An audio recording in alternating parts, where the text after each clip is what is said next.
दुष्ट सम्राट जूनजी। अध्याय 001। दुष्ट सम्राट जूनजी। नियमित अध्याय। जून वह अचानक जाग गई।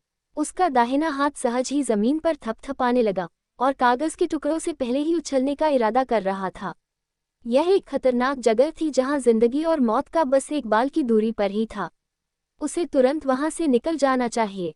जागने पर उसके मन में आने वाला यह पहला विचार था, एक ऐसी मानसिक स्थिति जो एक उत्कृष्ट हत्यारे के रूप में उसकी सहज प्रवृत्ति का हिस्सा बन गई है। जैसे ही उसका शरीर हवा में ऊपर उठ गया, अचानक उसका हाथ कमजोर हो गया और वह अब अपने शरीर का वजन संभाल नहीं पा रही थी। पेन, वह वापस धरती पर गिर गया। जूनजी एक पल के लिए अत्यधिक सदमे की स्थिति में आ गया। क्या हो रहा है? फिर उसे एहसास हुआ कि उसके शरीर में वास्तव में एक नर्म बिस्तर पर पड़ा था। अपने आसपास के माहौल को देखते हुए उसने खुद को एक शानदार ढंग से सजाए गए कमरे में पाया। हालांकि एक चौकोर मेज के सेट को बंद कर दिया गया कमरा नीचे था। कमरे में एक और वस्तु वह विशाल बिस्तर था जिस पर वह गिर गया। यह विशाल बिस्तर वास्तव में बहुत बड़ा था क्योंकि इस पर कम से कम 7 या 8 लोग बिना जगह की कमी के रह सकते थे। क्या हुआ? क्या मुझे भीषण प्रकोप के बीच में नहीं होना चाहिए था? मैं बिस्तर पर कैसे आ गया? जूनजी का दिमाग सोने से पहले की अपनी यादों में चला गया, या अधिक सटीक रूप से अपने पिछले जीवन की आखिरी यादें जो उसे याद आ रही थीं। ... जूनजी सबसे से एक हत्यारा था, एक विशेष रूप से उत्कृष्ट स्वर्ण रंग वाला हत्यारा। 5 साल पहले अपनी शुरुआत के बाद से ऐसी कोई जगह नहीं थी जहां वह घुसपैठ न कर सके और उसकी सफलता की दर 100% थी। ये कुछ ऐसा था जो उसके पूर्ववर्ती को भी हासिल नहीं हो सका। इस प्रकार वह हत्यारों की रैंकिंग सूची में नंबर 1 हत्यारा बन गया। उसी समय ईविल मोनार्क नाम अंडरवर्ल्ड के शीर्ष रैंक वाले एथलीटों की सूची में पहले स्थान पर पहुंच गया। इसके अलावा उन्होंने अपने सिर के लिए प्रस्तावित इनाम के मामले में भी एक नंबर पर स्थान रखा। दरअसल उनका इनाम दुनिया की इनाम रैंकिंग में 3 साल तक नंबर 1 पर रहा। इसका मतलब यह नहीं था कि कोई भी इस अनुरोध को स्वीकार करने के लिए तैयार नहीं था, बल्कि ऐसा कोई नहीं था जो इसे स्वीकार करने में सक्षम था। किसी के पास इस महान हत्यारे के खिलाफ लड़ने की क्षमता नहीं थी, उसे मारने तो दूर की बात थी। एक बार प्रथम श्रेणी के अनेक हत्यारों ने साहपूर्वक ये काम किया, परंतु वे केवल मृत्यु ही पाए, जबकि दुष्ट सम्राट जीवित रहे। देश वाई के एक अमीर व्यक्ति ने एक बार दुष्ट सम्राट की जान खरीदने के लिए $100 मिलियन का चमत्कारिक इनाम रखा था। इस कार्य को स्वीकार करने वाले 2 हत्यारे थे जो दुष्ट सम्राट के समान ही कुख्यात थे, हत्यारों का सर्वोच्च अस्तित्व। वे 3 दिन बाद मर गए। तब से लेकर अब तक किसी भी आत्मघाती मिशन पर जाने को तैयार नहीं था। यहाँ तक कि इनाम की राशि कई गुना बढ़ाने दिए जाने के बाद भी कोई आगे आने को तैयार नहीं था। चाहे पैसा कितना भी बढ़िया क्यों न हो, अगर आप मर चुके हैं तो इसका क्या मतलब है? अंततः ऑफिस जिंदा लोग ही पैसे का मजाक ले सकते हैं। दूसरी ओर अंडरवर्ल्ड की इनाम लिस्ट में दुष्ट सम्राट का नाम दर्ज हो गया। दुष्ट सम्राट नाम प्रत्येक देश में अंडरवर्ल्ड के लोगों के लिए भय का प्रतीक बन गया। ऐसे बहुत से लोग हो सकते हैं जो इस दुष्ट सम्राट के अस्तित्व के बारे में जानते हों, लेकिन ऐसा कोई भी नहीं है जो हत्यारों के इस राजा के रूप में जानता हो। वह किस तरह का व्यक्ति है? ये दुष्ट सम्राट किस तरह का चरित्र है? जूनजी का चरित्र उसके नाम के अनुरूप है। एक शब्द में संक्षेप में कहें तो बुरा। 2 शब्द, खूनी बुरा। 3 शब्द, भगवान शापित दुष्ट। टीएल जुनजी का दुष्ट सम्राट जुनजी का शीर्षक चीनी पिनyin में शाब्दिक रूप से शिए जुन जुनजी है। शिए का अर्थ दुष्ट विधर्मी राक्षसी है, जबकि जून का अर्थ सम्राट शासक प्रभु है। वह हमेशा अकेले ही काम करती थी, किसी के साथ मिलकर काम करने को तैयार नहीं थी। कहने की जरूरत नहीं कि उसका कोई दोस्त नहीं है। मिशन स्वीकार करते समय वह न केवल अपने ग्राहकों के प्रति लक्ष्य के प्रति भी बहुत अधिक उधम मचाता था। अगर कोई ग्राहक उसे मुट्ठी भर पाता है और उसे किसी मरीज भिखारी को मारने के लिए बहुत बड़ा इनाम देता है, तो वह बिना किसी मोटी रकम के उसे ठीक कर देगा। हालांकि जब वह किसी ऐसे व्यक्ति को देखता है जो मरने के लायक है, तो वह स्वेच्छा से उस व्यक्ति की हत्या करने के लिए आगे आएगा, जिसके बाद वह उस व्यक्ति के पापों को ढेगा और उससे पारिश्रमिक की उम्मीद करेगा। नहीं, यह कोई विकल्प नहीं था। ये अभागे लोग अक्सर ऐसे लोग होते हैं जो उनके बराबर काम पर रखने का कोई इतिहास नहीं होता, कुछ ने तो उसके बारे में पहले कभी नहीं सुना भी नहीं होता। कहा जाता है उसने एक बार एक मानव तस्कर को मार डाला था, लेकिन उसे कोई पीड़ित पक्ष नहीं मिला। कोई और उपाय न देखकर उसने अपने लक्ष्य को एक छोटी लड़की की ओर मोड़ दिया जिसका अपहरण कर लिया गया था और उससे एक पैसा कमाया। एक पैसा, उन्होंने जोश से कहा, मैं कभी भी बिना किसी इनाम के किसी व्यवसाय में हिस्सा नहीं लूंगा, बिल्कुल भी कोई अपवाद नहीं बनाया जाएगा। उनके चरित्र और आचरण उनके मालिक और उन्हें समझने वाले विभाग के सदस्यों को अवाक कर देता है। कहा जाता है, एक बार उसने अपने मालिक के शौचालय के लिए जाने से पहले शौचालय में पड़े टॉयलेट पेपर को साफ कर दिया था। काम पूरा होने के बाद मालिक को समस्या का एहसास हुआ और उसने टॉयलेट पेपर लाने में मदद की। उन्होंने इस मौके पर अपने मालिक को $500,000 की मजदूरी का लाभ दिया। उसके मालिक ने हार मान ली। कारण क्या है? उस दिन उन्होंने अपने विभाग की सभी वरिष्ठ बहनों को शौचालय के प्रवेश द्वार पर बुलाया और कई सुंदरियों को भी इसमें शामिल होने के लिए आमंत्रित किया। हालांकि वह दृढ़ता से मानती थी कि उसकी सबसे बड़ी कमजोरी यह थी कि वह बहुत अधिक प्यार करने वाला व्यक्ति था। खून से लथपथ हाथों वाले एक शीर्ष स्तर के हत्यारे के रूप में उसकी पहचान देखते हुए इस कहानी ने असंख्य लोगों को उल्टी कर दी। उनका दावा बिल्कुल निराधार नहीं था। जब वह अपने देश में था तो उसे अमीरों द्वारा गरीबों पर अत्याचार, विशेष तौर पर अधिकारियों द्वारा आम लोगों के प्रति दमनकारी व्यवहार को देखकर घृणा होती थी। जब वह विदेश में थी तो उसे अपने ही लोगों पर अत्याचार देखकर घृणा होती थी। उनके देशभक्त चरित्र ने कई आपदाओं को जन्म दिया है। ऐसे चरित्र के बावजूद कई ग्राहक अभी भी उनकी सेवाओं के लिए लाइन में लग गए। कारण, उनके पास बेहतरीन निशानेबाजी, दृष्टि और अथाह मार्शल आर्ट कौशल था। मुक्काबाजी और तलवारबाजी दोनों में उसका नियम असाधारण है। हालांकि सबसे बड़ा कारण यह है कि उसकी सफलता की दर 100% है। यह अत्यंत रोचक तथ्य था। वह हत्यारों के क्षेत्र में सर्वश्रेष्ठ हत्यारा था। वह शीर्ष स्तर के हत्यारों में एकमात्र ऐसा व्यक्ति था जिसका रिकॉर्ड बेदाग था। हालांकि ये स्वर्ण पदक विजेता हत्यारा मूलतः एक सामान्य गर्म दिमाग वाला युवक था। उनका अंतिम मिशन एक और स्वयंसेवी कार्य था। उन्होंने सुना है कि देश एम के गुप्त संगठन ने देश जैद के कुनलुन पहाड़ों से गुप्त रूप से एक अमूल्य खजाना खोजा है। फिर वह देश जैद को इसके बारे में पता चलने से पहले ही गुप्त रूप से घर ले आया। एक गर्म दिमाग वाले युवा के रूप में जून जी गुस्से में फट पड़ा। इन सुखद समयों में एक राष्ट्रीय खजाने को विदेशी देश एम के हाथों में कैसे जाने दिया जा सकता है? जून जी ने अकेले ही अपने रास्ते बनाया। गर्व से देश एम के लगभग 100 गुप्त सेवा प्रतिनिधियों का सामना किया। उन्होंने कहा कि पहले सैकड़ों से अधिक हथियारों को मारने के लिए छिपकर हमले, जाल और अपने युद्ध कौशल का इस्तेमाल किया गया। उस पल गुप्त सेवा रिपोर्ट की हिम्मत के टुकड़े टुकड़े हो गई थी। अगर जून जी चाहता है तो वह आसानी से वहां से निकल सकता था। उस मामले में जून जी को पूरा भरोसा था। हालांकि जिस क्षण उसके हाथ में छिपे हुए चित्र आए, एक हिल के आकार का अति सुंदर शिवालय, एक अप्रत्याशित अलौकिक घटना घटी। उस महत्वपूर्ण क्षण में उसका पूरा शरीर लकवाग्रस्त हो गया। अपने शरीर को हिलाने की कोशिश करना तो दूर, वह पलक भी नहीं झपका सकती थी। उसने अपने घाव में से एक से बहते हुए खून को छोटे शिवालय में बहते हुए नहीं देखा। आकर्षक, उत्तम और विधर्मी दिखने वाला छोटा शिवालय। उनकी आखिरी यादें यही हैं कि 50 से ज्यादा छोटे ग्रेनेड सीधे उनकी ओर उड़ रहे थे, साथ ही 20 से ज्यादा आग्नेयास्त्र उन पर गोलियां चला रहे थे। हालांकि उनमें से अभी भी इन लोगों को एक झटके में खत्म करने का हुनर और ताकत है, लेकिन वे सिर्फ दुख में देख सकते थे क्योंकि उनका शरीर अब हिलने डुलने के लिए तैयार नहीं था। ये भावना पहले से क्रोधित करने वाली थी। मैंने कभी नहीं सोचा था कि मैं आज इस तरह बेतुके तरीके से गिरूंगा। फिर भी मेरा एक अच्छा जीवन जिया है। मेरे हाथ मारे गए भ्रष्ट अधिकारी, स्थानीय अत्याचारियों और गुंडों की संख्या कम से कम 1000 से ज्यादा है। मेरा जीवन सार्थक था। अन्य लोग 9 झरनों में प्रवेश करते समय मुस्कुराते हैं, जबकि मैं नरक की गहराई में प्रवेश करते समय मुस्कुराता हूँ।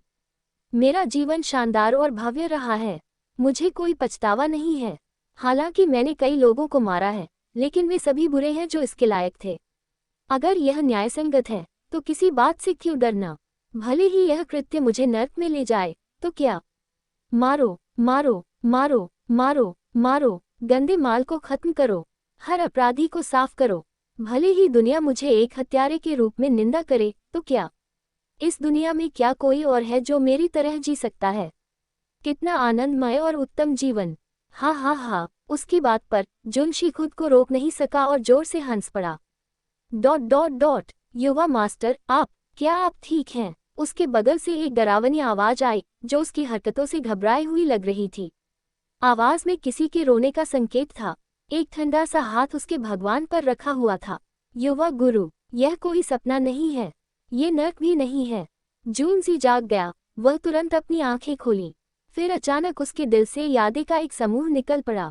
यादें और जानकारी फिर भी उसके दिमाग में गूंजती रहती है। जूनजी को लगा जैसे उस पर बिजली गिर गई हो। वह अब किसी और के शरीर में थी, या फिर उसका पुनर्जन्म हो चुका था, लेकिन वह अभी भी अपने पिछले जीवन को कैसे स्पष्ट रूप से याद रख सकती थी। ऐसा क्या हो सकता है कि मैंने ओल्ड लेडी का सुपड़ा साफ नहीं किया, या फिर मैं वास्तव में किसी और के शरीर में चला गया। TL, बूढ़ी औरत मेनका सूप वह सूप है जिसे आप पुनर्जन्म लेने से पहले पीते हैं ताकि आप अपने पिछले जीवन को भूल जाएं। क्या मैं दूसरे शरीर में स्थानांतरित हो गया? क्या ये भौतिक पुनर्जन्म है? जून वह बहुत देर तक बिना किसी हरकत के ठंडे दिमाग से देखता रहा। फिर भी वह समझ नहीं पाया कि आखिर हुआ क्या था। जब छोटा हाथ उसकी आंखों के सामने घूम रहा था तो जून जी अचानक पागलों की तरह हंसा। साले, अच्छे कर्मों का वास्तव में अच्छा फल मिलता है। मेरे जीने के लिए मैंने कभी भी ऐसी अच्छी चीज होने की उम्मीद नहीं की थी। ऐसा लगता है कि महान मैंने अपने पिछले जीवन में बहुत कम पुण्य अर्जित किए होंगे, शायद अथाह मात्रा में पुण्य। वाह हा हा, उद्धरण चिन्ह। उसकी अचानक चीखें सुनी गईं। उसके बगल में लगभग 10 साल की लड़की डर के मारे कांप उठी और एक कोने में छिप गई। वह बड़ी बड़ी सुंदर आकृति भ्रम और भय से झपक रही थी, क्योंकि वह दुर्स्वप्न वाले युवा मालिक को घूर रही थी और उसका शरीर कांप रहा था। उसका चेहरा पीला पड़ गया था, जो लगभग एक एहसास जैसा लग रहा था। अचानक एक और चीख गूंजी। ये चीख मनहूस लग रही थी, लेकिन इसे जूनजी ने खुद ही चिल्लाया था। ऐसा इसलिए था क्योंकि उसकी आवाज ऊंची थी, एक लड़की जैसी। ऐसा क्या हो सकता है? मेरा वह हिस्सा चला गया है? नहीं। इस तथ्य को नजरअंदाज करते हुए कि उसके सामने एक छोटी लड़की थी, जूनजी की तत्काल प्रतिक्रिया अपने घुटनों को पकड़ लेती थी। जब आखिरकार वह अपने शरीर का जाना पहचाना हिस्सा मिल गया तो जूनजी ने राहत की सांस ली। भगवान ने सच में मेरे साथ बुरा व्यवहार नहीं किया। मैं अभी भी संतान पैदा कर सकती हूँ। यद्यपि इससे मैं सचमुच डर गया। मुझे लगा कि मैं एक लड़की के शरीर में जा रहा हूँ। जूनजी ने ठंडी पसीने को फैला दिया। थोड़ी देर बाद जूनजी ने अपने नए शरीर का निरीक्षण करना शुरू कर दिया। स्थिर मेरिडियन, शील मांसपेशियां, जोड़ों में अकिन। ये कैसा इंसान है? इसका शरीर बहुत कमजोर है, असली घटिया है। जूनजी ने चुपके से फुसफुसाते हुए कहा, लेकिन इससे कोई नतीजा नहीं निकलता। जब तक मेरिडियन नष्ट नहीं हो जाता तब तक महान मुझे फिर से शीर्ष पर खड़ा होने में 3 से 7 साल लग गए। अपना मन बनाने के बाद जूनजी को कुछ एहसास हुआ। वह इस समय बिल्कुल अलग दुनिया में था।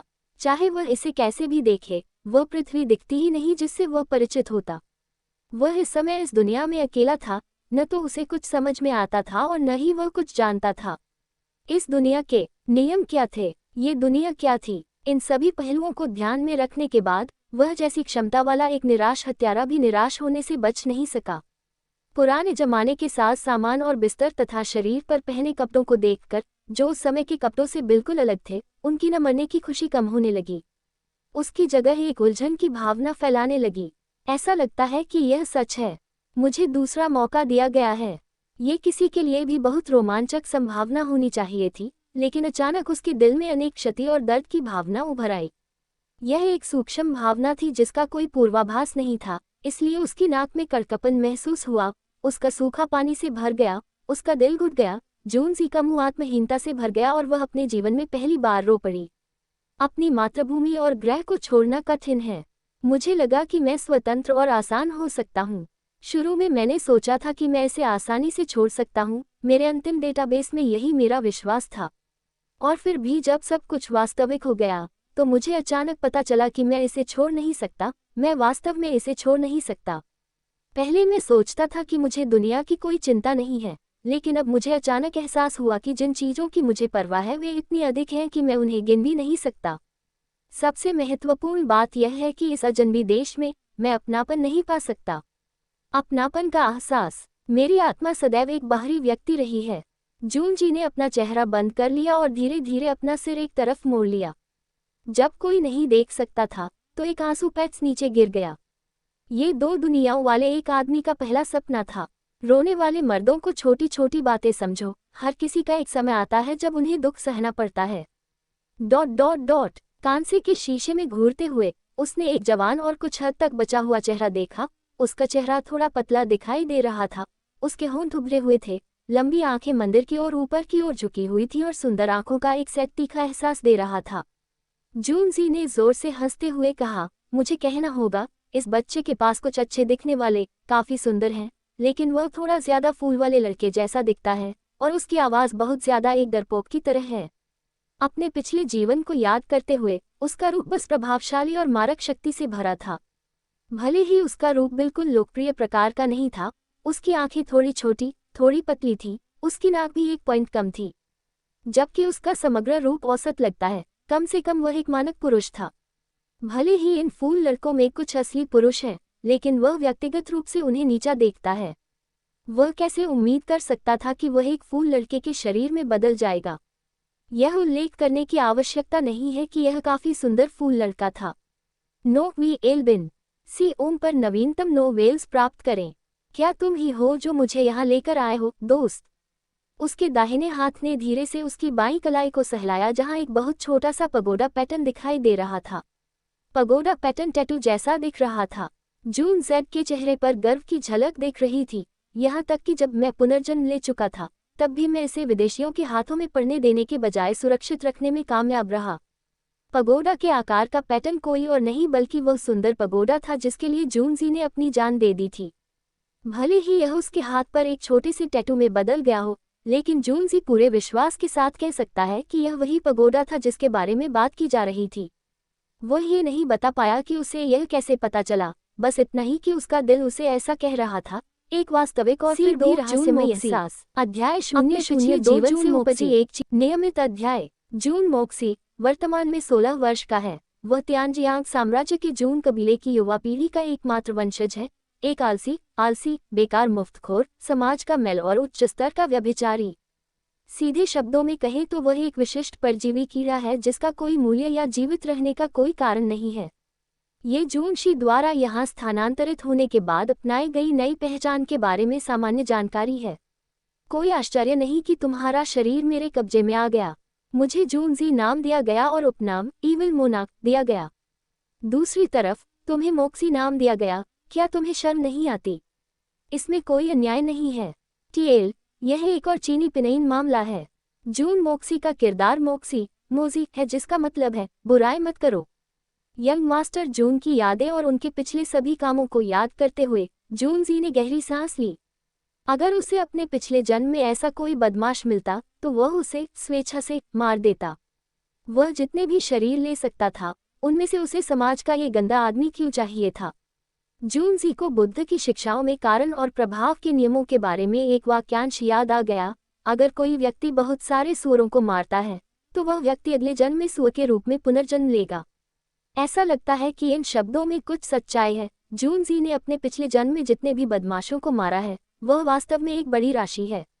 इस व्यभिचारी के दादा जूनझान तियान एक उच्च पदस्थ ग्रैंड ड्यूक और राज्य के एक बहुत शक्तिशाली सैन्य व्यक्ति हैं। उनके पिता जूनवू हुई राज्य के एक महान सेनापति थे, लेकिन 10 साल पहले युद्ध में उनकी मृत्यु हो गई। उसके 1 साल बाद उनकी मां अवसाद से मर गईं, जबकि उनके दोनों भाई जूनमो यू और जूनमो चो 3 साल पहले एक युद्ध में वीरतापूर्वक मारे गए। एक और चाचा जूनवू भी 10 साल पहले युद्ध में गंभीर रूप से घायल हो गए थे। हालांकि वे बच गए, लेकिन कमर से नीचे उनका शरीर लकवाग्रस्त हो गया। एक महान वंश जो कभी वीर नायकों से भरा हुआ था अब अपने अंतिम उत्तराधिकारी को खोने की इस दयनीय स्थिति में आ गया है। अंतिम उत्तराधिकारी जून मोक्सी ने अपना शरीर जून जेड के हाथों खो दिया। शुक्र है वह जून परिवार के सदस्य के रूप में अपनी पहचान बनाए रखने में सक्षम था। अगर भविष्य में जूनजी कभी किसी बच्चे का पिता बनता है तो वह बच्चा सैद्धांतिक रूप से जून परिवार की वंशावली का एक और उत्तराधिकारी होगा। शायद ये जून परिवार के प्रति स्वर्ग की कृपा थी।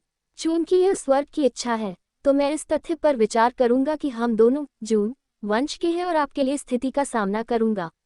जूनजी ने कंधे उचकाते हुए मुस्कुराते हुए कहा, सच कहूं तो मैं वास्तव में ऐसा नहीं करना चाहता।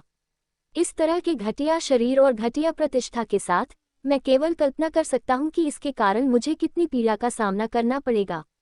जून मोक्सी की आत्मा आक्रोश में चिल्लाई, तुम्हें लगता है कि मैं ये चाहता हूं? तुम घटिया कमीने, दरवाजा खोलकर जूनजी बाहर निकल आया जहां सूरज की रोशनी थी। सूरज की चमकीली किरणों का सामना करते हुए जूनजी ने आह भरी। सूरज तो वही पुराना सूरज है, लेकिन मैं नहीं हूँ। जून मोक्सी अब जूनजी नहीं रहा। हालांकि मेरा दिल जून का दिल ही रहेगा। तो क्या हुआ अगर मैं दूसरी दुनिया में हूँ? दरवाजे के सामने खड़ी दो नौकरानियों ने झुककर अभिवादन किया। युवा स्वामी। जूनजी ने अपने आसपास का नज़ारा देखते हुए हल्के से सिर हिलाया।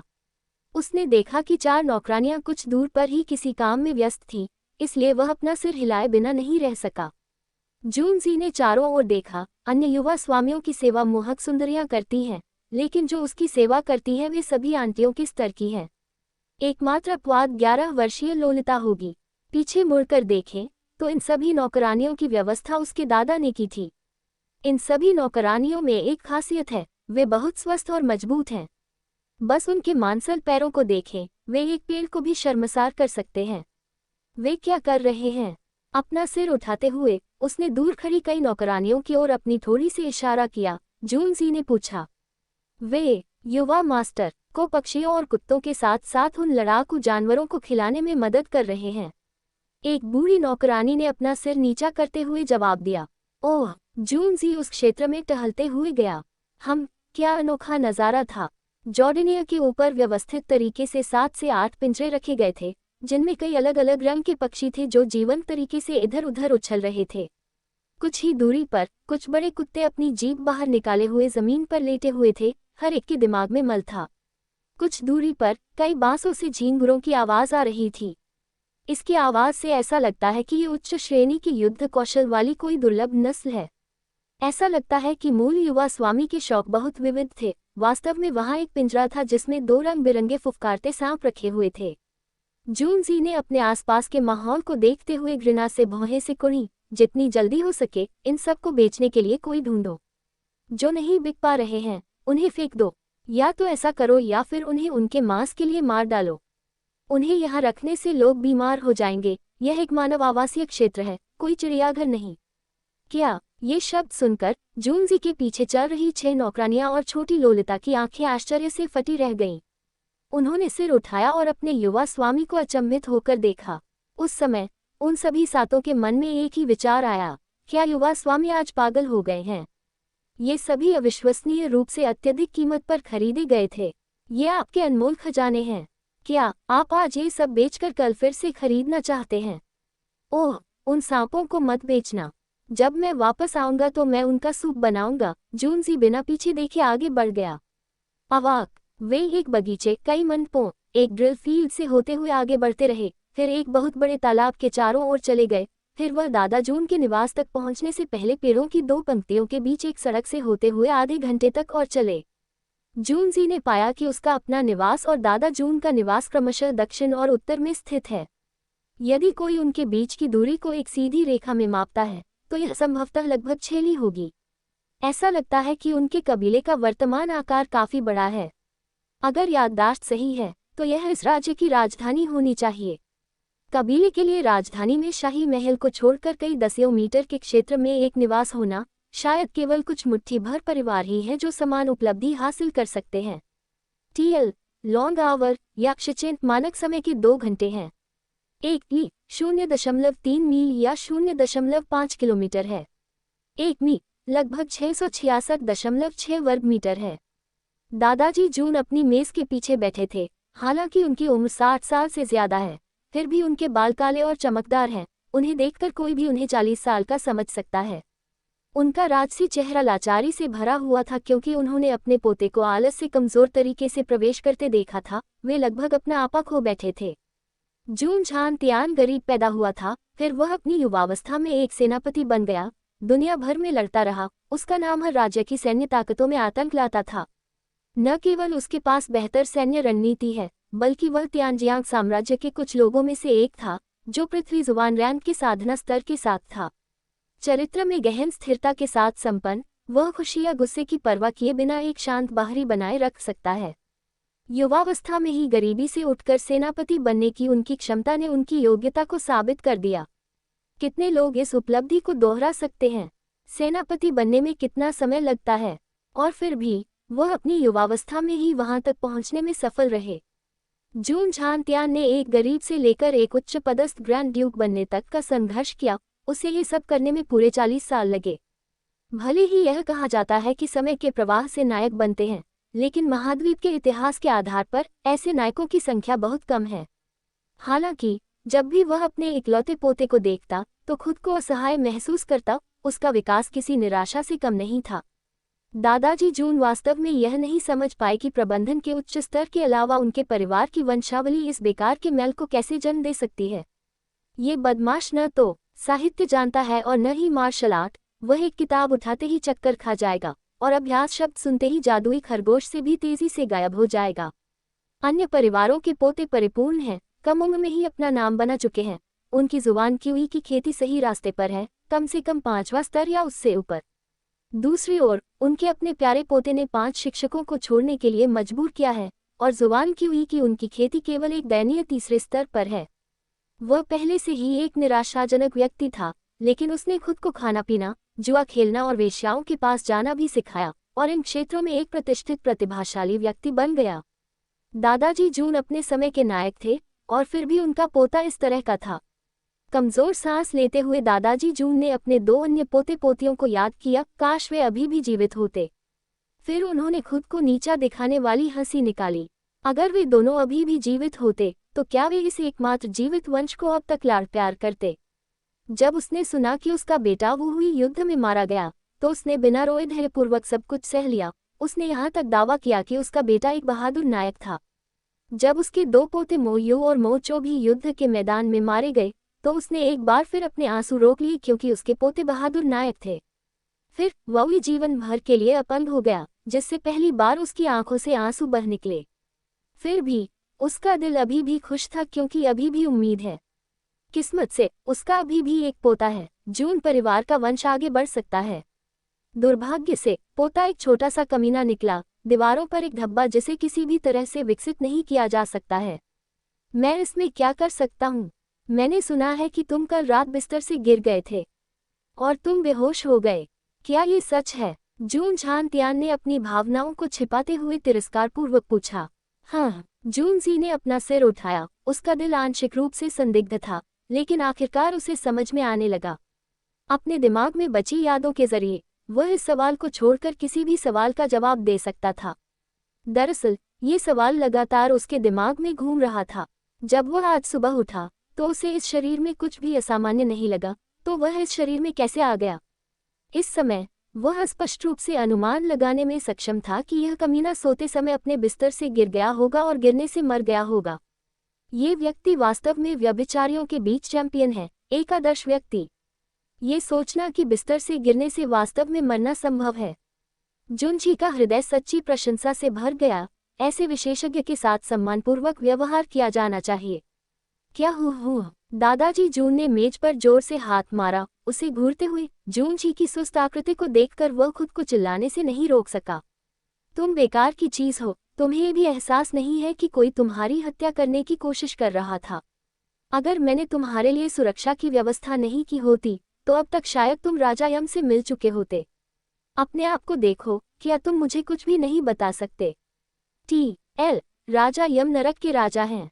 पता चला कि इस बच्चे की हत्या कर दी गई थी। जून जी ने चुपके से अपना मुंह सिकोड़ लिया। आपकी तथाकथित सुरक्षा बस इतनी सी है। आपका प्यारा पोता आपकी सुरक्षा में रहते हुए ही इस दुनिया से चला गया है। जून जी की प्रतिक्रिया देखकर दादाजी जून का दिल हैरान रह गया। इस बेवकूफ के कायर स्वभाव को देखते हुए वह इतना चुप कैसे रह सकता है?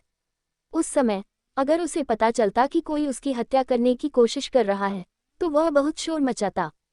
अब इसके बजाय वह बस वहां खड़ा था, थोड़ा पीला, बेफिक्र। इसके अलावा उसके शरीर से ठंड की एक हल्की आभा निकल रही थी। क्या मैं अब कुछ नया देख रहा हूँ? दादाजी जून को यकीन ही नहीं हो रहा था कि इस निराशाजनक पोते के शरीर से ऐसी डरावनी आभा निकल सकती है। बस बहुत हो गया। भले ही हम एक ही परिवार हैं, लेकिन तुमने सबसे दक्षिणी हवेली में रहना चुना है। आह, कल आओ, तुम यहाँ वापस आ जाओगे। फिर उसने जूनजी को गहराई से देखा। जून झांतियान को अपने भीतर एक दर्दनाक दर्द महसूस हुआ। चाहे वह कितना भी दुष्ट क्यों न हो, वह अभी भी उसका पोता था। इसके अलावा वह जून परिवार की अंतिम उत्तराधिकारिणी है। यद्यपि विदेशी मामलों की वर्तमान स्थिति स्थिर और सुखद है, कई राजकुमारों की उम्र बढ़ गई है, जिससे आंतरिक कलह का एक अपरिहार्य समय आ गया है। शीर्ष सैन्य शक्ति के रूप में जून झांतियान एक विशाल वृक्ष के समान था, जिसे हर कोई अपने सहयोगियों के नेटवर्क में शामिल करना चाहता था। यह उनका एकमात्र वंश है, जो संभावित आंतरिक आपदा पैदा करने की उनकी योजनाओं में से एक था। यदि जूनजी यहाँ वापस नहीं आता है, तो उसे डर है कि भविष्य में इस तरह के और भी प्रयास होंगे। मैं वहाँ बहुत अच्छी तरह से रह रहा हूँ, वहाँ से जाने की कोई ज़रूरत नहीं है। जूनजी ने साफ मना कर दिया। तुम क्या मजाक कर रहे हो? इस दुनिया के साथ ही हत्यारों की हत्या का अनुभव करने का यह एक बहुत ही दुर्लभ अवसर है। अगर मैं अभी वापस चला जाऊं, तो क्या मैं यह अवसर खो नहीं दूंगा? दादाजी जून को इस मामले पर चर्चा करते हुए सुना गया। जून जी का दिल उत्साह से हल्का हल्का धड़क उठा। हत्या, एक ऐसा विषय जो बहुत दूर लगता है, और फिर भी यह उसकी यादों का सबसे अंतरंग हिस्सा बना हुआ है। तुम निकम्मे! दादाजी जून का गुस्सा फूट पड़ा। उन्होंने जून जी को मारने के लिए अपना हाथ उठाया, लेकिन इससे पहले कि उनकी हिल जून जेड के चेहरे तक पहुंचती, वे बहुत देर तक चुप रहे। अपने चेहरे पर एक अजीब सी झलक के साथ उन्होंने कहा, तुम बस जाओ। क्या ये पहली बार है जब इस बच्चे ने मुझे मनाया है? उसने आज मुझे मना करने की हिम्मत की है। इसके अलावा ये पूरी तरह से बनाया गया है। जून जी ने प्रारंभिक रूप से अपना शरीर झुकाया, सीधा हुआ और चला गया। डिस्कवर एंड AL1.com पर अपडेटेड नॉवेल्स। ओह, एक और बात, आज के बाद से उसी राजकुमारी लिंग में परेशान करने की अनुमति नहीं है। इस मामले में बातचीत के लिए कोई जगह नहीं है, बस। दादाजी जून की आवाज में निराशा और ठंडक का एक हल्का और अकथनीय भाव था। ... हाल के वर्षों में ऐसा प्रतीत होता है कि जून परिवार के पास स्वर्ग को भी छूने की शक्ति है, मानो वे राज्य में एकमात्र स्वामी हो। लेकिन इस परिवार में एक घातक दोष है, और वही उचित उत्तराधिकारी की कमी है। तीसरी पीढ़ी का एकमात्र वंश जून मोक्सी एक युवा व्यभिचारी है। दादा जून 40 के दशक के एक व्यक्ति हैं, जो पूर्ण मन और शरीर समय की मार के प्रति प्रतिरोधी है। लेकिन उनके दिल में उन्हें पता था कि अगर उन्होंने कुछ नहीं किया, तो निकट भविष्य में जून परिवार इस दुनिया से मिटेगा। जून मोक्सी की वर्तमान स्थिति को देखते हुए ये सबसे स्वीकार्य परिणाम है। वास्तव में वह व्यवहारिक रूप से इसे घटित होते हुए देख सकता था। इसलिए जून झांतियान ने एक बार खुद को कठोर बना लिया और बेशर्मी से सम्राट से जून मोक्सी को महामहिम की सबसे प्यारी राजकुमारी लिंगमिंग से शादी करने के लिए कहा। अगर यह मामला सफल हो जाता है, तो उसकी मृत्यु के बाद भी जून मोक्सी के पास भरोसा करने के लिए एक सुरक्षित आश्रय होगा। राजकुमारी के पति के रूप में उनके पास राजसी पहचान होगी। जब तक वह कोई अपमानजनक तरह की गड़बड़ी नहीं करता, तब तक जून परिवार की वंशावली संरक्षित की जा सकती है। राजकुमार की पत्नी, ये पद भव्य और शानदार लगता है, लेकिन वास्तव में ये सभी सरकारी पदों में सबसे शर्मनाक है। सत्ता और अधिकार वाले किसी भी मंत्री के लिए उनका सबसे बड़ा डर अचानक शाही आदेश प्राप्त करना होगा, जिसमें उनके बेटे की राजकुमारी से शादी करने का आदेश दिया जाएगा। आप चाहते हैं कि वे अपने बेटे को राजकुमारी लाने की अनुमति दें ताकि उनके दादा और दादी अपने बेटे की बहू को औपचारिक रूप से प्रणाम कर सकें। इसके अलावा ऐसे नियम भी हैं जिनका पालन करने की आवश्यकता है। राजकुमार की पत्नी को किसी भी उपपत्नी को रखने की पूरी तरह से मनाही है। अगर राजकुमारी का व्यक्तित्व विकृत है या उसका दिल ईर्ष्या से भरा हुआ है, तो उस परिवार के भविष्य में कोई अच्छे दिन नहीं आएंगे। हालांकि ये जून मोक्सी जैसे दुराचारी के लिए सबसे अच्छी बीमा योजना है। कम से कम ये योजना जून परिवार को जीवित रखने के लिए सबसे अच्छी होगी। इस प्रकार जून झांतियान ने बिना किसी परेशानी या दबाव की भावना के स्वेच्छा से इस विवाह का प्रस्ताव रखा। महामहिम सम्राट ने स्वाभाविक रूप से इस पुराने साथी के इरादे को समझा, जो उनके लिए एक बड़े भाई की तरह था।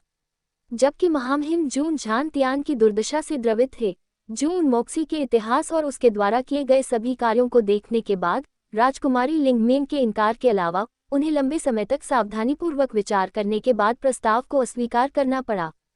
भाई जून, ऐसा नहीं है कि आपका छोटा भाई आपको सम्मान देने के लिए तैयार नहीं है, लेकिन मैं अभी भी एक पिता हूँ। लिंगमेन मेरी सबसे प्यारी बेटी है। मैं अपनी बेटी की शादी कैसे कर सकता हूँ?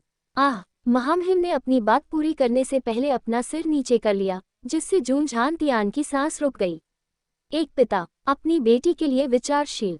अगर यह एक दशक पहले की बात होती, जब मेरा जून परिवार अपने सबसे समृद्ध दौर में होता, तो क्या मैं ये प्रस्ताव लाता तो तुम खुशी से पागल नहीं हो जाते। मानवीय संबंधों की स्थिति पीने के पानी की तरह है। तारांकन दादाजी जून का दिल आक्रोश से भर गया। टीएल रेकिंग लेंग नुआ रूरे शुई, मुझे समझ नहीं आ रहा कि मैं इसका अनुवाद कैसे करूं। ... ओह, मैं समझ गया। जूनजी ने दरवाजे पर खड़े होकर हल्के से जवाब दिया। उसके स्वर में न तो आश्चर्य था और न ही खुशी, सादे पानी के कटोरे की तरह। वह तुरंत बाहर चला गया। जब से दादाजी जून ने उन्हें अपने प्रस्ताव के बारे में बताया था, जून मोक्सी ने खुद को हमेशा राजकुमारी लिंगमेंग का राजकुमार माना था, यहाँ तक कि राजकुमारी लिंगमेंग का पीछा करते हुए उसे बहुत परेशान किया। लेकिन इस समय जूनजी ने उदासीनता से खबर सुनी, जिससे दादाजी जून को आश्चर्य हुआ। अगर जूनजी गुस्सा या उन्मादी हो जाता या यहाँ तक कि सड़कों पर गालियां बकता, तो दादाजी जून को बिल्कुल भी आश्चर्य नहीं होता। हालांकि जून सर के वर्तमान रवैये ने उन्हें बस सदमे में डाल दिया।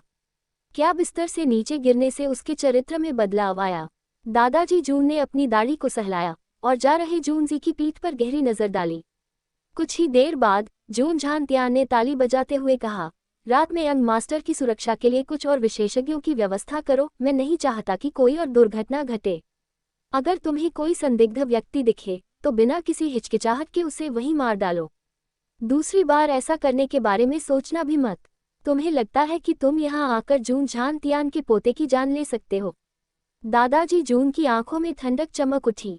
दादाजी जून खाली कमरे में हवा से बातें करते प्रतीत हो रहे थे, लेकिन अचानक कहीं से एक आदमी की धीमी और स्पष्ट आवाज गूंजी। समझ गए। जूनजी सूरज की रोशनी की किरणों से अपने चेहरे को ढकते हुए बाहर निकल गया। वह अपने आंगन की ओर बढ़ता रहा। रास्ते में उसे लगातार नौकर मिले जो डर और घबराहट में उसके सामने झुक रहे थे, लेकिन वह उन्हें कोई सूचना दिए बिना आगे बढ़ गया, क्योंकि वह अपने विचारों में खोया हुआ था।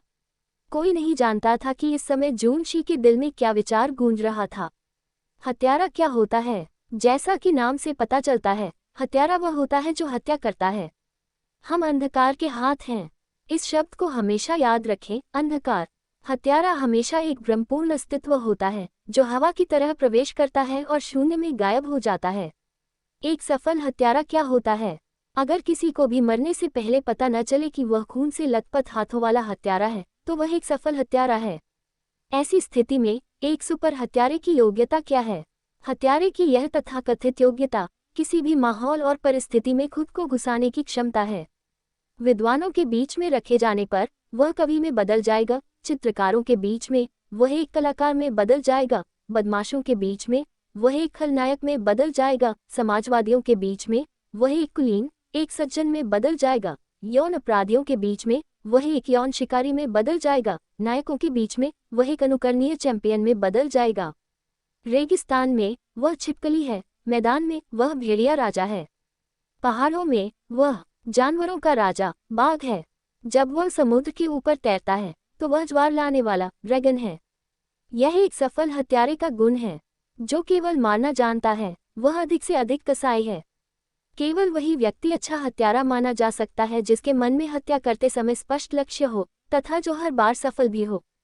हत्या यह अपने एक कला है। एक हत्यारे के रूप में किसी को भी इस कला की सुंदरता को कभी भी अपवित्र नहीं करना चाहिए। ... यह एक बार पिछले जन्म में उसके गुरु के साथ बातचीत हुई थी। इस बारे में आश्वस्त हुए जून सेट के मुंह पर मुस्कुराए और वह बुदबुदाया, वर्तमान में एक अप्रत्याशित मुफ्तखोर दूसरी पीढ़ी के पूर्वज से ज्यादा कुछ नहीं हूं जो बस मौत के बुलावे का इंतजार कर रहा है। अचानक एक मुश्त आवाज गूंजी, गलत, आप दूसरी पीढ़ी के पूर्वज नहीं हैं, मैं दूसरी पीढ़ी का पूर्वज हूं, जबकि आप तीसरी पीढ़ी के पूर्वज। अध्याय 004 दूसरी पीढ़ी, तीसरी पीढ़ी। जूनजी की आंखों के सामने एक व्हीलचेयर घूमी। उस पर 30 साल का एक दुबला पतला अधेड़ आदमी बैठा था। उसके पैरों के ऊपर मोटी साटन की एक परत थी। उसकी चमकीली आंखें उसे घूर रही थीं। उसकी भौहें तलवारों की तरह थीं, जो उसके मंदिर की ओर ऊपर की ओर झुकी हुई थी। उसके शरीर से ठंडक और हत्या के इरादे की एक स्वाभाविक आभा निकल रही थी। उसकी बाज जैसी आंखों के भीतर तिरस्कार की एक हल्की चमक चमक रही थी। हालांकि यह ज्यादा नहीं था, फिर भी यह स्पष्ट था। अगर इस आदमी के पैर विकलांग न होते तो वह ज़ैड वृक्ष की गुणों वाला पति होता। एक असाधारण, निडर इस्पाती शरीर वाला नायक। उसकी भौहों में दिखाई देने वाली शक्ति की शेष आभा से अंदाजा लगाया जा सकता है कि वह कभी एक अत्यंत निर्णायक शक्तिशाली सेनापति रहा होगा जिसने खूनी युद्ध में हजारों सैनिकों की कमान संभाली होगी। TLZ पौधों को समृद्धि का प्रतीक माना जाता है। तीसरे चाचा, जूनजी ने रुककर कहा।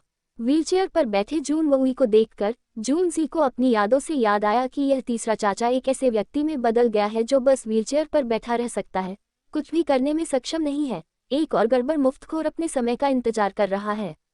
लेकिन वर्तमान जूनजी को यह महसूस हो सकता था कि यह तीसरा चाचा जो इतने सालों से व्हीलचेयर के साथ रह रहा था, एक बहुत ही परिचित आभा उत्सर्जित कर रहा था। इस आभा ने उसकी रीढ़ में ठंडक पैदा कर दी।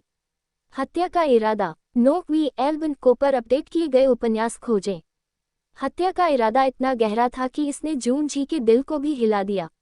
ऐसी विशिष्ट और अनोखी लड़ाई की भावना रखने के लिए किसी को सैकड़ों लड़ाइयों की आग में तपना पड़ता है। एक दृढ़ इच्छाशक्ति वाला युद्ध अनुभवी जो लाशों के पहाड़ों और खून के समुद्र के बीच से अपना रास्ता बनाकर बाहर निकला हो। यह आभा एक अद्वितीय ब्लेड की तीक्ष्णता की किरण के समान है, जिसे टूटने के बाद भी दफनाया नहीं जा सकता। एक ऐसी प्रबल चमक जो पूरे आसमान में चमकती है। हालांकि उस अद्वितीय ब्लेड को फिलहाल म्यान में लपेटा जा रहा था। जून जेड के पूरे जीवन में वह ऐसे उच्च श्रेणी के व्यक्तियों में से अधिकतम 2 या 3 से ही मिल पाया था। उनमें से प्रत्येक ने सेना में एक महत्वपूर्ण पद प्राप्त किया था। ये लौह रक्त वाले वीर सेनापति ऐसे व्यक्ति थे जिनकी जूनजी सबसे अधिक प्रशंसा करता था। वास्तव में दादाजी जून भी ऐसे ही व्यक्तियों में से एक हैं। हालांकि दादाजी जून पहले से ही एक वृद्ध अनुभवी हैं, जो उस बिंदु पर पहुंच चुके हैं जहां उनकी साधना ने उन्हें अपनी आभा को नियंत्रित करने की अनुमति दी, उन्हें हर समय छिपाए रखा। दादाजी जून के साथ जूनजी की मुलाकात केवल कुछ ही क्षणों की थी, इस तरह वह इसे पकड़ने में विफल रहा। हालांकि जून वोई को अभी भी अपनी आभा पर ढक्कन रखने की स्थिति हासिल करनी थी। उसका पूरा अस्तित्व एक अद्वितीय तलवार से अलग नहीं था। भले ही ब्लेड को म्यान के नीचे रखा गया था, लेकिन एक विस्मयकारी तलवार क्यूई को बाहर निकलते हुए महसूस किया जा सकता है। स्वाभाविक रूप से इसे पहचानने के लिए किसी के पास जून जेड के स्तर की जागरूकता होनी चाहिए। जून मोक्सी जैसे सामान्य लोग कभी भी इसका एहसास नहीं कर पाएंगे, भले ही आप उन्हें मार डालें। हालांकि अद्वितीय तलवार को एक तरफ फेंक दिया गया था, दीवारों से लटकता हुआ छोड़ दिया गया था, फिर भी यह आधी रात में ड्रैगन की तरह चीखें निकालता था। ये चीख खून की प्यास को दर्शाती है जो इसकी हड्डियों में समा गई है। तुम्हारे लिए मुझे अपना तीसरा चाचा कहना कितना दुर्लभ है। जून वोई ने अपना सिर उठाया। उसकी गहरी आंखों ने अपने भतीजे को व्यंग्यात्मक रूप से देखा। मोक्सी, ऐसा लगता है कि तुम दूसरी पीढ़ी के पूर्वज बनने में रुचि रखते हो। बोलने के बाद उसने अचानक आह भरी, ये सोचते हुए कि आज उसके साथ क्या गलत है। उसे अचानक दीवार पर लगे उस धब्बे से बात करने का मन क्यों हुआ जिसे बिल्कुल भी विकसित नहीं किया जा सकता। जूनजी ने उसे बहुत देर तक देखा, लेकिन उसकी नज़र जून वोई की विकलांग कमर और पैरों पर केंद्रित थी। फिर वह अचानक हंसा। तीसरे अंकल मजाक कर रहे होंगे, आप असली दूसरी पीढ़ी के पूर्वज हैं और मैं सिर्फ तीसरी पीढ़ी का पूर्वज हूँ। तीसरी पीढ़ी का शांतिपूर्ण और खुशहाल जीवन मेरे लिए काफी है। अरे, ये बच्चा आज इस तरह की आवाज में क्यों बोल रहा है? हालांकि शब्दों में कांटे हैं, लेकिन इसमें पहले वाला अहंकार और ध्वंस नहीं है। जूनजी का जवाब सुनकर जून वोई की आंखें चमक उठी। उसकी आंखों में एक तेज चमक उठी, मानो रात के अंधेरे में बिजली की एक चमकीली किरण चमक रही हो। अचानक वह जोर से हंसा। अपना सिर हिलाते हुए उसने पूछा, क्या आप दूसरी पीढ़ी के पूर्वज और तीसरी पीढ़ी के पूर्वज के बीच का अंतर जानते हैं? ओह, क्या वे भी इसी तरह के बेकार मुफ्तखोर नहीं हैं जो सिर्फ मौत के बुलावे का इंतजार कर रहे हैं? क्या वाकई कोई फर्क है? जूनजी ने अपनी भौहें ऊपर उठाई। उसके शब्द कांटों से भरे हुए थे। जून वोई जैसे सम्मानित लौह रक्त वाले व्यक्ति को, जिसकी चमक बिजली और गरज को भी मात दे सकती है, इस तरह के निराशाजनक अवसाद में गिरते हुए देखकर जूनजी खुद को दुखी महसूस करने से नहीं रोक सका। जून वोई की आंखों में कड़वाहट और अनिच्छा झलक रही थी, लेकिन ये तुरंत गायब हो गई। अपने हाथों को अपनी गोद में रखते हुए उसने अपना सिर उठाया और कहा, यह टिप्पणी एक बड़ी भ्रांति है। इसमें कोई अंतर कैसे नहीं हो सकता? उनमें से प्रत्येक दुनिया से अलग हैं। दूसरी पीढ़ी के पूर्वज वे पिता हैं जिन्होंने अपने खून से नींव रखी ताकि उनके बेटे आराम से बैठ सके और उनके श्रम का फल भोग सकें। बेटों को अपने जीवन में किसी भी कठिनाई का सामना नहीं करना पड़ेगा। जब तक वे खाने में सक्षम मुंह के साथ पैदा होते हैं, वे मरेंगे नहीं और विलासिता का जीवन भी जी सकते हैं। हालांकि तीसरी पीढ़ी के पूर्वजों के लिए ऐसा नहीं है। उसने जूनजी की आंखों में देखा, फिर हंसते हुए आगे बोला, तथाकथित तीसरी पीढ़ी के पूर्वज जरूरी नहीं कि वे ही हों जो तीसरी पीढ़ी में पैदा हुए हों, बल्कि वे ही हैं जो तीसरी पीढ़ी के उत्तराधिकारी बनते हैं। कहने का मतलब यह है कि दादा ने नींव रखी थी, लेकिन तुम्हारे पिता के दौर में बीच रास्ते में ही यह रेखा टूट गई, जिससे तीसरी पीढ़ी की शुरुआत हुई। अगर तुम्हारे पिता अभी भी जीवित हैं, तो तुम और मैं दूसरी पीढ़ी के पूर्वज होंगे। मैं दादा की पीढ़ी से हूँ और तुम अपने पिता की पीढ़ी से, बस यही फर्क है। टीएल एट पदानुक्रम ईयर। हाँ, वे खुद को पूर्वज कह रहे थे। मुझे लगता है कि उनके पास यह मानसिकता है कि वे भविष्य की पीढ़ियों के लिए उन्हें ऐसा कहने का मार्ग प्रशस्त करने में सक्षम होंगे। लेकिन आपके दादाजी अब बूढ़े हो चुके हैं। भले ही आप तीसरी पीढ़ी के पूर्वज बनने का दृढ़ संकल्प रखते हो, आप शायद लंबे समय तक उस पद पर बने नहीं रह पाएंगे। दादाजी को छोड़कर आपके पास सुरक्षा के लिए कोई और पेड़ नहीं है। तीसरी पीढ़ी के पूर्वज के रूप में आपका जीवन संभवतः बहुत कठिन होगा। क्षमता और दृढ़ संकल्प की कमी वाले लोगों के लिए तीसरी पीढ़ी का पूर्वज बनना बिल्कुल असंभव है। इसलिए दूसरी पीढ़ी के पूर्वज के रूप में मैं आपसे तीसरी पीढ़ी के पूर्वज से तुलनात्मक रूप से अधिक भाग्यशाली हूँ। जून वोई के शब्द मूल रूप से जून जेड के वाक्यांश बेकार मुफ्तखोर जो मौत के बुलावे का इंतजार कर रहा है का जवाब देने के लिए थे। लेकिन जैसे जैसे वह बोलता गया, उसके दिल में उदासी की भावना उमड़ती गई। क्या ये वाकई महान जून परिवार का अंत है? एक परिवार जो कभी बहुत प्रसिद्ध था, अब इस हद तक गिर गया है। उसका पहला और दूसरा भाई युद्ध में मारा गया। वह खुद लकवाग्रस्त हो गया। जिन दो भतीजों पर उसने उम्मीदें लगाई थीं, वे भी युद्ध में मारे गए, उनके शरीर खो गए। जून परिवार का एकमात्र बचा हुआ वंश यह मूर्ख बर्बाद जून मोक्सी है। इस बिंदु पर जून वोई को लगा कि उसकी रुचि खत्म हो रही है। उसके पास अब कुछ भी कहने की ताकत नहीं है। जून जी कुछ पल के लिए चुप रहा, फिर मुस्कुराया और हंसा। वास्तव में मैं भी दूसरी पीढ़ी का पूर्वज हो सकता हूँ। जून जी जून वोई के शब्दों को कैसे नहीं समझ सकता। वह बस यही चाहता था कि जून वोई वे शब्द कहे। जून वोई ने अनजाने में 2 बार खांसी। उसकी दिलचस्पी जाग गई, लेकिन उसने आलस से पूछा, ओह, अगर तीसरे चाचा एक पेड़ बन सकते हैं और मेरे लिए एक आरामदायक जगह बना सकते हैं, तो क्या मैं दूसरी पीढ़ी का पूर्वज नहीं बन पाऊंगा? जून जी मुस्कुराया। जून वोई की आंखों में गुस्से की चमक दिखाई दी और उसने धीमी आवाज में पूछा, मोक्सी, क्या तुम यहाँ अपने चाचा को ताना मार रहे हो? जून जी ने उसे घूरते हुए अचानक पूछा, क्या आपके पैरों में जागरूकता की कोई भावना है? नहीं। जून वोई ने अपना सिर दूसरी तरफ घुमाया। उसका दिल अपने भतीजे से और भी ज्यादा परेशान हो रहा था। जून मोक्सी को स्पष्ट रूप से पता था कि उसे अपनी विकलांगता के बारे में सुनना बिल्कुल भी पसंद नहीं है, और फिर भी वह बदमाश इस बारे में बात करता रहता है। उस समय कम से कम वह इसके बारे में अप्रत्यक्ष रूप से बात करता था, लेकिन अब उसने वास्तव में उसके सामने ही यह सवाल पूछ लिया। एक वंशज जो अपने बड़ों के प्रति सम्मान दिखाना भी नहीं जानता, वे उसके बिना ही बेहतर हैं। क्या आपकी कमर पहले कभी टूटी थी? नहीं। जून वोई का गुस्सा फूट पड़ा। अरे बदमाश, अगर मेरी कमर टूट जाती तो क्या मैं आज तक जिंदा रह पाता? यानी ज्यादा से ज्यादा सिर्फ तुम्हारी मेरिडियन क्षतिग्रस्त हुई है। तुम्हें कोई धूर्त चाल चली गई। जून जी की आंखें चमक उठी। ऐसा लगा जैसे किसी ने उसकी मेरिडियन काट दी हो या किसी कपटी जहर का इस्तेमाल करके उसे नष्ट कर दिया हो, जिससे वह सिकुड़कर मुरझा गई हो। अगर ऐसा है, तो जब तक रक्त या क्यूई में कोई कमी नहीं है, तब तक उम्मीद है। दवाओं के बारे में उसके ज्ञान के साथ अभी भी ठीक होने का अवसर होना चाहिए। आखिरकार यह आदमी अभी भी इस दुनिया में उसका खून का रिश्तेदार है, और वह भी जिसने जून जी को प्रभावित किया था, एक लोहे के खून वाला आदमी जो एक विशाल लड़ाकू भावना वाला था। जून शी के मन में, चूंकि उसके पास क्षमता है, तो उसे इस लौह रक्त वाले बहादुर को फिर से खड़ा होने में सहायता करनी चाहिए, भले ही वह उसका अपना चाचा न हो। जून जी ने उसे देखा, धीरे से पूछा, मैंने सुना है कि युद्ध के मैदान में तुम्हें चोट लगी थी, लेकिन युद्ध के मैदान में तुम्हारे साथ ऐसा करना तुम्हें मार डालने से कहीं ज्यादा मुश्किल होगा। वे ऐसा क्यों करेंगे? तुम्हारे दुश्मनों द्वारा तुम्हारे साथ ऐसा करने से ऐसा लगता है कि वे तुम्हें मौत से भी बदतर जिंदगी देना चाहते हैं। उन शब्दों ने सीधे उसके दुखते हुए स्थान पर वार किया, जिससे जून वोई ने अपने दांत भींच लिए। उसके माथे की नसें कई बार फड़क उठी।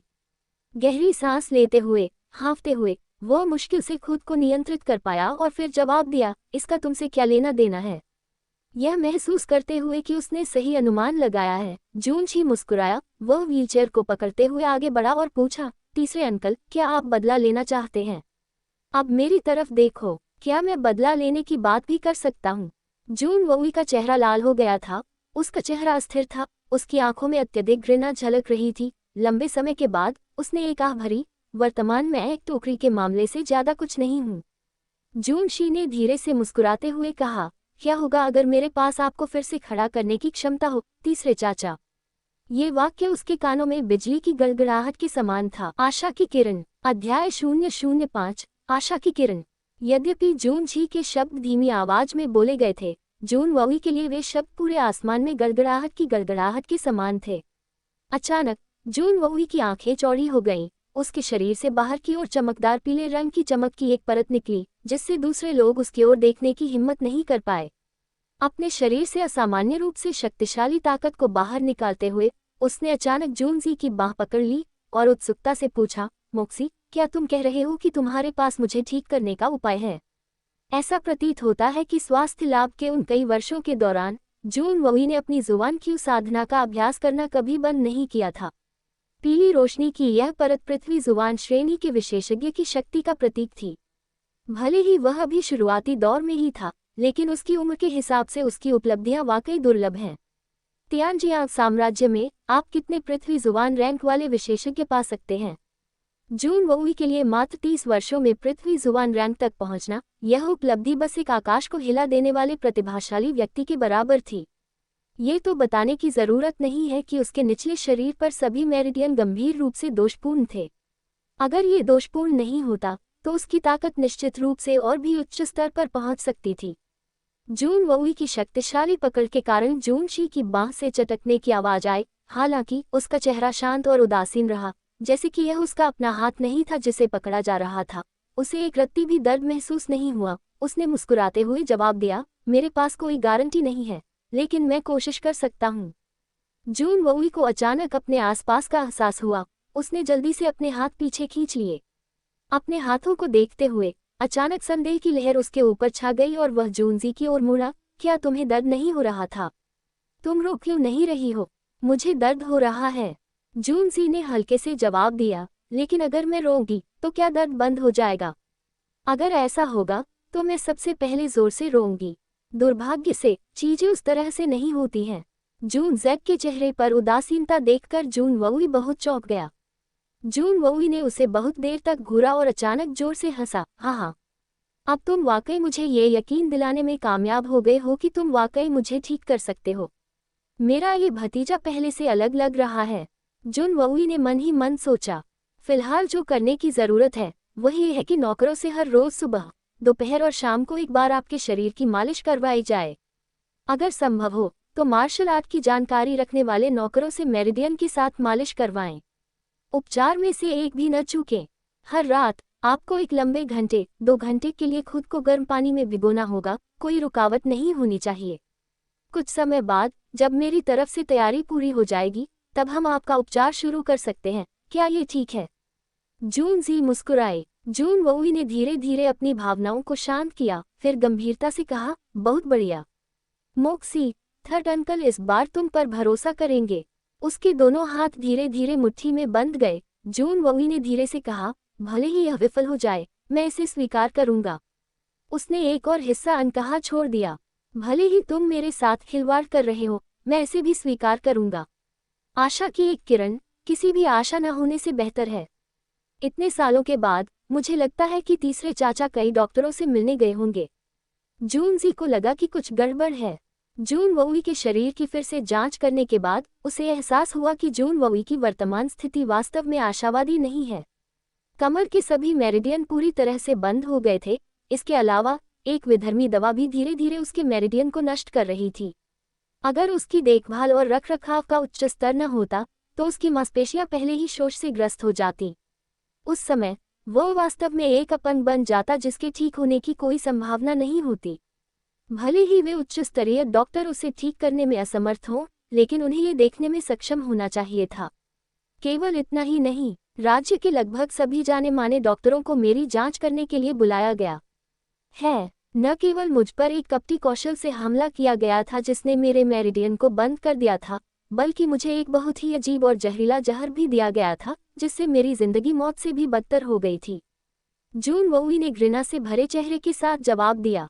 पिता ने पहले भी मेरे मेरिडियन पर कपटी सील को तोड़ने की कई बार कोशिश की थी, लेकिन हमेशा असफल रहे।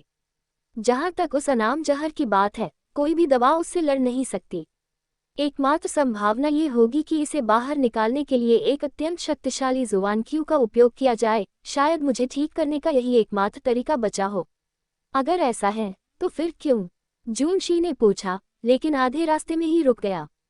उस समय मेरे खिलाफ साजिश रचने वाले लोग स्काई जुबान रैंक के विशेषज्ञ थे। उनकी सील खोलने और जहर को बाहर निकालने के लिए हमें मदद के लिए एक सर्वोच्च दिव्य रैंक के विशेषज्ञ की जरूरत होगी।